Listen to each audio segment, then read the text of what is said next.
प्राचीन समय में विद्यार्थी गुरुकुल में रहकर ही पढ़ा करते थे। बच्चे को शिक्षा ग्रहण करने के लिए गुरुकुल में भेजा जाता था। बच्चे गुरुकुल में गुरु के सानिध्य में आश्रम की देखभाल किया करते थे और अध्ययन भी किया करते थे। वरदराज को भी सभी की तरह गुरुकुल भेज दिया गया। वहां आश्रम में अपने साथियों के साथ घुलने मिलने लगा, लेकिन वह पढ़ने में बहुत ही कमजोर था। गुरुजी की कोई भी बात उसके बहुत कम समझ में आती थी। इस कारण सभी के बीच वह उपहास का कारण बनता है।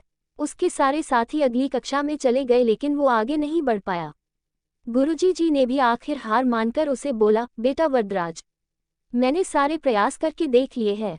अब यही उचित होगा कि तुम यहाँ अपना समय बर्बाद मत करो। अपने घर चले जाओ और घरवालों की काम में मदद करो। वरदराज ने भी सोचा कि शायद विद्या मेरी किस्मत में नहीं है, और भारी मन से गुरुकुल से घर के लिए निकल गया। दोपहर का समय था। रास्ते में उसे प्यास लगने लगी। इधर उधर देखने पर उसने पाया कि थोड़ी दूर पर ही कुछ महिलाएं कुएं से पानी भर रही थी। वह कुएं के पास गया। वहां पत्थरों पर रस्सी के आने जाने से निशान बने हुए थे, तो उसने महिलाओं से पूछा, ये निशान आपने कैसे बनाए? तो एक महिला ने जवाब दिया, बेटे ये निशान हमने नहीं बनाए।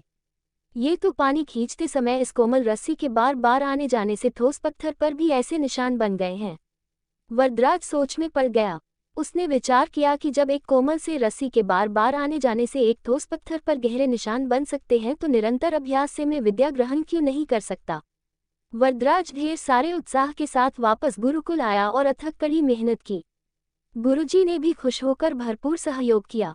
कुछ ही सालों बाद यही मंदबुद्धि बालक वरदराज आगे चलकर संस्कृत व्याकरण का महान विद्वान बना, जिसने लघु सिद्धांत कौमुदी, मध्य सिद्धांत कौमुदी, सार सिद्धांत कौमुदी, गीर्वाण पद्मंजरी की रचना की। शिक्षा मॉरल। दोस्तों, अभ्यास की शक्ति का तो कहना ही क्या है। यह आपके हर सपने को पूरा करेगी। अभ्यास बहुत जरूरी है, चाहे वो खेल में हो या पढ़ाई में या किसी और चीज में। बिना अभ्यास के आप सफल नहीं हो सकते हो। अगर आप बिना अभ्यास के केवल किस्मत के भरोसे बैठे रहोगे, तो आखिर में आपको पछतावे के सिवा और कुछ हाथ नहीं लगेगा। इसलिए अभ्यास के साथ धैर्य, परिश्रम और लगन रखकर आप अपनी मंजिल को पाने के लिए जुट जाए।